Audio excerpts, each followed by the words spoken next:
Hello students, welcome back to my channel. Vishal Gupta आपका teacher. कैसे हो आप सब स्टूडेंट्स? इस वीडियो में मैं आपको बीकॉम का जो हमारा सब्जेक्ट है ऑडिटिंग एंड सेक्रेटरियल प्रैक्टिस का, उसका चैप्टर नंबर 9 कंटिन्यू कराने जा रहा हूँ। यूनिट नंबर 2 से सेक्रेटरियल प्रैक्टिस से emerging issues in company law. तो बच्चों, ये इस चैप्टर का लास्ट टॉपिक है। इसके साथ ये चैप्टर भी कंप्लीट हो जाएगा और ये बुक का सारे चैप्टर, चाहे वो ऑडिटिंग के है या सेक्रेटरियल प्रैक्टिस के, वो कंप्लीट हो जाएंगे। आप मेरे चैनल पे ऑडिटिंग एंड सेक्रेटरियल प्रैक्टिस की प्लेलिस्ट में जाके सारे चैप्टर वाइज वीडियोस देख सकते हो और अपना कंप्लीट कोर्स कर लीजिए। तो चलिए हम बात करते हैं लिमिटेड लायबिलिटी पार्टनरशिप। सो LLP, जिसको हम शॉर्ट फॉर्म में बोलेंगे, LLP is governed under the LLP act 2008 and LLP rules 2009। The LLP rules 2009 contains administrative provisions for formation, management, reconstruction and winding up of LLPs. और central government can make applicable any provision of the Companies Act to LLP. Central government किसी भी rule, company act के rule को LLP में लागू कर सकती है with suitable modifications by issuing a modification by issue a notification। ठीक है बच्चों? So the partnership act 1932 shall not be applicable to LLP। हाँ, कंपनीज एक्ट 2013 को मॉडिफाई करके LLP में लागू किया जा सकता है कुछ प्रोविजंस को, यदि सेंट्रल गवर्नमेंट ठीक समझे तो। लेकिन इंडियन पार्टनरशिप एक्ट 1932 एप्लीकेबल नहीं होगा।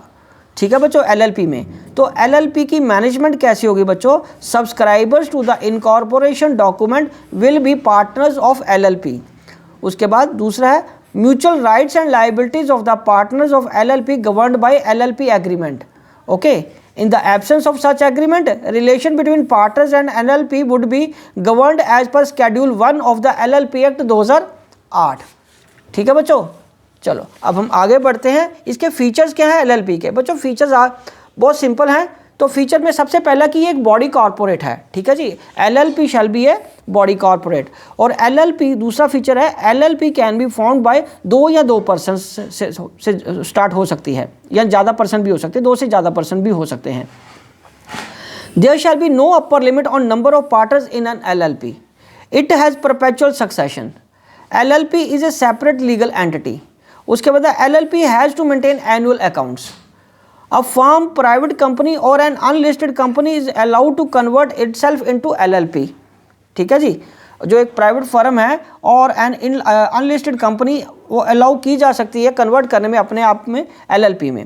सो वाउंडिंग अप ऑफ LLP, मतलब उसका बंद होना मे बी इधर वॉलंटरली और बाय द ट्राइब्यूनल। ठीक है जी।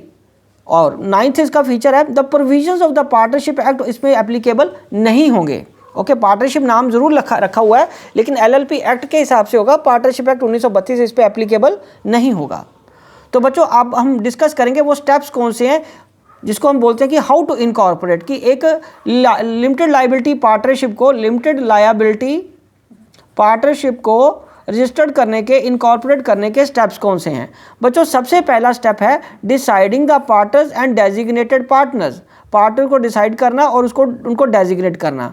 उसके बाद नंबर 2 ऑब्टेनिंग DPIN, जिसको कि हम डेजिग्नेटेड पार्टनर आइडेंटिफिकेशन नंबर बोलते हैं, और इलेक्ट्रॉनिक सिग्नेचर को ऑब्टेन करना। ठीक है बच्चों, ओके। उसके बाद हम बात करेंगे आगे तीसरा स्टेप क्या है बच्चों? तीसरा स्टेप होगा चेकिंग द नेम अवेलेबिलिटी, जो नाम वो LLP का रखना चाहते हैं कि क्या वो अवेलेबल है या नहीं, एंड रिजर्वेशन ऑफ नेम, और नाम को रिजर्व करवा देना।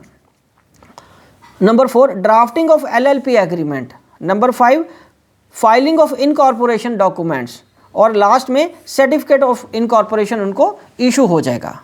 ठीक है बच्चों, चलो अब हम आगे बढ़ते हैं। Effect of registration. बच्चों इफेक्ट ऑफ रजिस्ट्रेशन क्या है?